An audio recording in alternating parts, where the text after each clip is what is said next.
Bonjour and welcome to all you comic book geeks, comic book readers, and especially on my back issue videos, comic book collectors. And this week it is Merry Marvel Mayhem, unashamedly, all Marvel. So unless you want to get into a bit of Silver Age, a bit of Bronze Age, and a bit of Modern Age Marvel, Modern Age, yes-ish, then sorry, you've clicked the wrong video. But if you have clicked the right video, let's get on with it. And before I do, I want to thank everyone. Firstly, New Dawn Comics, Jamie, faithful assistant Lizzie, thanks guys for Avengers and Defenders. And my old mate Paul over at Comics and Fantasy, both of these shops in Essex, links in the main page thing, whatever it is, as always. And thank you to my sexy subscribers, all you lot that started commenting now and we're getting into it, and all my Threads friends that I've noticed have come over, and we're all getting a nice building up. And I know I bang on about it, but I will carry on banging on about it because it's great. If you're not on Threads for all your comic book little, gossip and stuff, get over there. It's a positive place for comics. Love it. Let's get on with it. Here we go. Bit of Silver Age Marvel to start off with. Issue 21 of the Avengers. What are we talking about? 1964, 5, I suppose. And on this particular issue, Wally Wood, the very renowned artist, Wally Wood from EC Comics fame, inks this issue. It's only Don Heck on the art, bless him. But yeah, Wally Wood doing the inking. And on this one as well, the following issue. And just one quick thing which I forgot to mention. Look at the introducing Power Man. Look at that outfit. Only in the Silver Age, guys. Only in the Silver Age. Over at Avengers Bronze Age. Yeah, look at this little beauty. And it is the first Taskmaster. He only turns up on the first page, so it's kind of first Taskmaster cameo.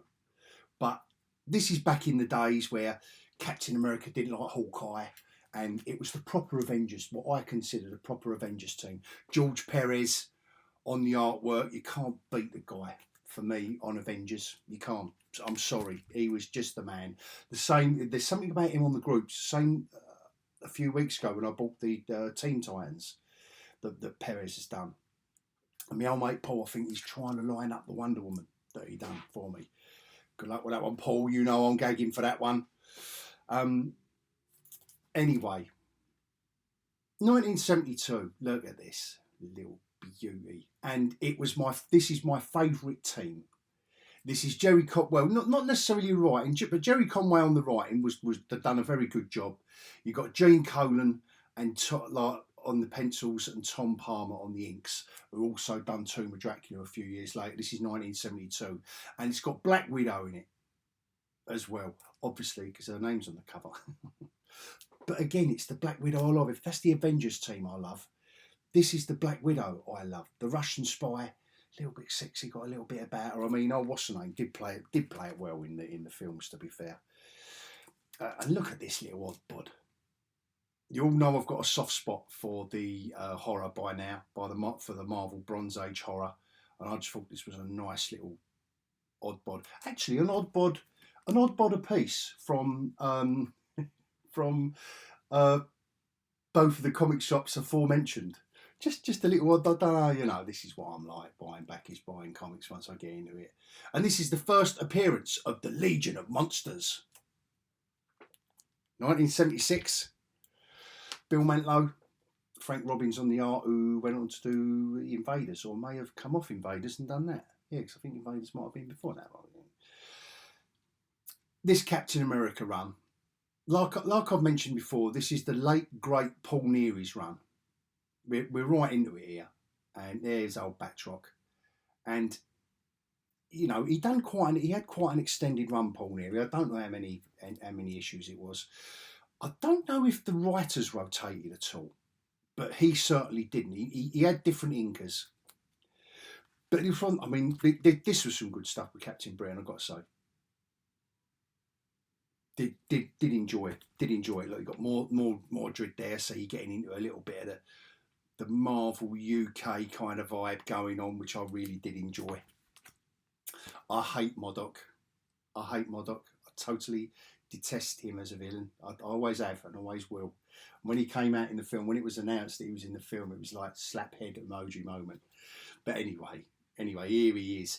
And another inker that I know, Al Williamson inks Paul Neary. He must have been over the moon to be inked by such a legend as Al Williamson. I mean, not much to say about some of these apart from, you know, Z-list villains. The Serpent Society in this one, ooh, they look very villainous. What we got in this one, guest starring Hawkeye, Armadillo Attack, 82 is it 82? Yeah, 82 stories high. An armadillo's attacking. Oh my God. Hawkeye in this as well. They had a little, in this issue, they had a little swap round. They had to, Hawkeye needed the shield for some reason. They swapped, they soon swapped back. Blue Streak. I thought that was naked women running around a rugby pitch, but there you go. Like I say, they're quite, I mean, Joe Sinnott inks this one. The legendary inker of, you know, if you've seen those early Jack Kirby Fantastic Fours, he was the inker on those. Amongst a lot of other things, very prolific, Joe Sinnott. Go look him up. Other than that, there's not really. I mean, there's a nice Zek and Beatty cover to that one. You know, a little bit another nice Mike Zek cover. I would consider this gap filling, as I've said before. And here's D-Man. If you saw my post the other day, just hilarious looking through these.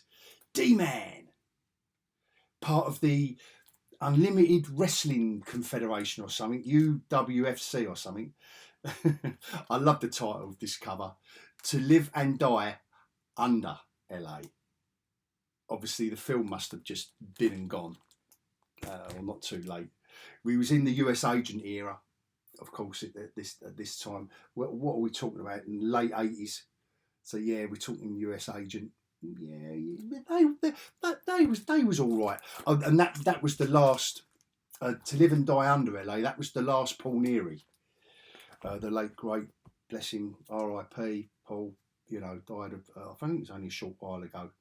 And then we had a rotating kind of horrible. No, actually, let's do them with this service. Just quite bland. You know, we're in the, like I say, in the Nomad and US agent era. And they, yeah. Should we call it the Wilderness Years? The Supreme Soviets. This is a dream issue. Last page, it was all a dream. And this is class. This is the villain of the piece is Modam, not Modoc. Modam. And this is before all the inclusion and diversity of the present age in Marvel. Way ahead of the game in the late 80s. And there's a Paladin. I don't know if you remember a character called Paladin with the guns in a purple suit. But the hot babes on a yacht, basically, in this issue. The story revolves around hot babes on a yacht. I suppose Baywatch was riding high on the TV at the time. And the quote in this, from Paladin, in this comic, he says, when the couple of them attack, they're flying down, he says, "Shall we shoot these babes or what?" Love it. Couldn't get away with it now, guys. That should be a collector's item classic, as they used to call it in the Silver Age of Marvel. Now, come on, back onto some of the J.M. DeMatteis Defenders. As mad as a bag of frogs, this stuff. I will refer to him as JMD, like I always do from now on, but concentrating on Damien Hellstrom, putting him through the ringer here with Sarah, a guy called a woman called Serifa, and obviously Damien Hellstrom is kind of in love with Patsy Walker, like Hellcat, and it's proper soap opera stuff. And in this issue, there is a one-page interlude in the story. They just cut the story with a one-page interlude of the evil elf, an evil time traveling enigmatic elf, and that's a JMD quote. That's what he called him. I don't know if he ever got given a name. Oh, this is a gap issue. There's no JMD. I think there might be a guy called Steve Grant, I think, who done kind of filling issues and bits and bobs. But this is kind of these few issues just all revolves around Damien Hellstrom, to be fair. So, but nevertheless, it is honestly, guys, it's great stuff. It's all going on. It's action every page. I mean, here he is back on the cover. Our enigmatic time travelling elf, Iceman's joined in the fray. He obviously had to be pushed at the time. Wasn't doing too great. I mean, that is quite a nice cover actually. Quite like that. Design wise, I quite like that. As well as this one, inked by Bill Sienkiewicz. I thought, I know it's kind of floating heads, but it's just, you know, the class, Bill Sienkiewicz, you know, class. And this is another nice cover actually. Just design wise, I think that's pretty cool. And the stories were pretty cool. I know they're bonkers and I'm kind of laughing, but they were fun. They were fun. And if you're reading Spider-Man, the Green Goblin one at the moment, that's by JMD. And you can tell how he can have these decades of crafting good stories, beginning, middle, ends, in each issue. Although they're continuations, you just get a good read every issue. In this one, the elf, that's another alien, wasn't it? The elf narrates in this issue, and they're the new defenders now. These are new. So yeah, not as good, to be fair. And this is classic JMD kind of stuff. The elf is narrating the issue. Yep, the enigmatic time travelling elf gets a gig narrating the new defenders. And there we go. That's the last one of them I picked up this week. So I'm nearly at the end of that run. It'll be a shame. What would I talk about on these back issue hauls, I wonder? Well, there's a bit more Thor. These were the glorious Simonson days where he was writing... No, just doing the writing. I think he was a couple of issues, and Sal Buscema is putting in obviously a glorious job on the artwork. And you know, these we're talking early 80s now, aren't we? Oh no, mid 80s, 86. So nicely Bronze Age. Yeah, that is out of Bronze Age, isn't it? Or we're just out. I mean, I'm calling them Bronze Age anyway. And it was nice stuff. Simonson can craft a tale as well, and he by this point he could tell a Thor story. And again, it was very, very good fun. He's doing a Superman impression here. Look, he gets all kind of goody. Fing Fang Foom brings him back from the Silver Age, fighting big monsters. Grr.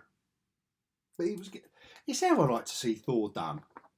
You know, there was a lot of, he brought a lot of the mythology back, and he did make it fun. This is the last issue of Simonson writing, so the end of an era. Giant size 300th anniversary issue.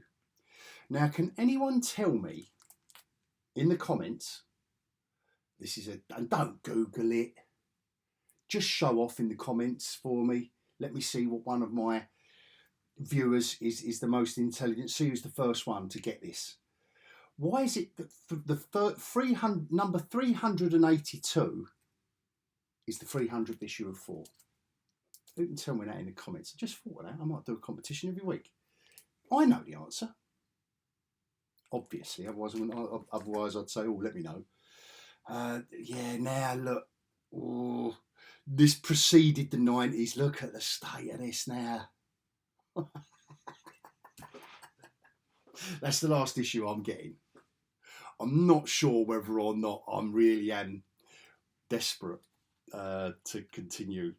Look, I'll just show. I know I don't often show many pages, but look, that preceded the 90s. Just look at the outfit, the costume. Look at that. This preceded the mad 90s. And last but not least, a little set that was up on the wall at Comics and Fantasy, my old mate Paul, for a decent price. It doesn't go for £1 million, you know. It's not one of them Illuminati that I'd never read, and all interesting characters, done in an interesting way. Look what they got in the second issue. Almost like a next level Defenders. All the misfits and oddbods. Here's one for the ladies in issue 4. If it was done now, they'd all come to the rescue. That'd be the last issue, wouldn't it? They will save the day. We don't go there. Back issue videos, do we? No. Here we go. The boys are back in their own comic. Good. And here we go. Secret History. That was the last issue of that series. So that's issue 5 of 5. And then we've got the Secret History. Nice artwork in these by, is it Lee Chung? Or Tony, was it? I don't know. But anyway, Brian Michael Bendis weaves. I like the cosmic. I like the cosmic stories. And that's what Illuminati was versus in the first couple of issues anyway. I haven't read more than that yet, because you can see it takes me a while to plod through them. If you are still here and you like that, give me the thumbs up, guys. That's it for this week. Join me over on Threads. Let me know if you know the answer to the quiz question. That'd be great. And until next time, I will bid you adios.